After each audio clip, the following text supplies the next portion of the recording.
এটাই সব থেকে ভালো সুবিধা যে আপনি যদি কাস্টমাইজ কেক অর্ডার করেন, কালার কম্বিনেশন ফ্লেভার সম্পূর্ণ আপনার ইচ্ছা মতো আপনি অর্ডার করতে পারেন। এই কেকটি বানিয়েছেন, আপনার নামটা একটু বলুন। অভিজিৎ মন্ডল, যিনি এই কেকটি বানিয়েছেন। এটা কি কেক আছে অ্যাকচুয়ালি, স্পঞ্জটা কিসের?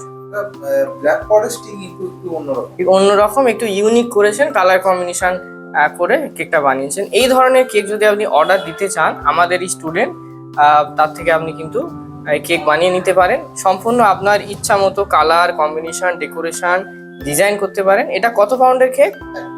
1 পাউন্ডের কেক। আচ্ছা, কে বলেছে কেক শুধু মেয়েরাই বানাতে পারে, আর কে বলেছে কেক শিখতে গেলে শুধু মেয়েরাই শিখতে যায়? তো আমাদের মধ্যে, আমাদের একাডেমিতে প্রচুর এরকম স্টুডেন্ট রয়েছে যারা ছেলে এবং তারা আমাদের থেকে কেক বানানো শিখেছে এবং খুব ভালো জায়গা করেছে, ভালো জব করে বা সে নিজে ব্যবসাও শুরু করেছে।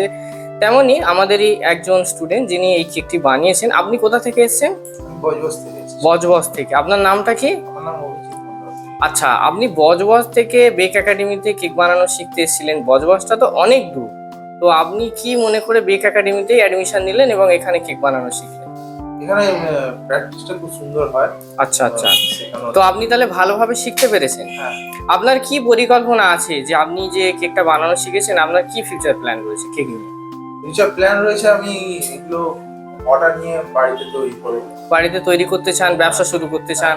এই কেকের উপরেই আপনার একটা পরিকল্পনা আছে যে একটা স্বনির্ভর বা এখান থেকে একটা ভালো যাতে ইনকাম করা যায় সেরকম একটা পরিকল্পনা। আপনি তাহলে যেসব ছেলেরাও যোগাযোগ করতে চায় বা কেক বানানো শিখতে চায় তাদেরকে আপনি কি বলবেন? এখান থেকে কি বেক একাডেমি থেকে শিখতে পারবে? হ্যাঁ, অবশ্যই। আচ্ছা, এর আগে কি আপনি বানাতে পারতেন নাকি এখান থেকে বানিয়ে এই প্রথমবার কেক বানিয়েছেন? প্রথমবার ঠিক হয়। আচ্ছা আচ্ছা, আপনার কেমন লাগছে? আপনি 1 মাস ক্লাস করার পরে এত সুন্দর কেক বানিয়েছেন।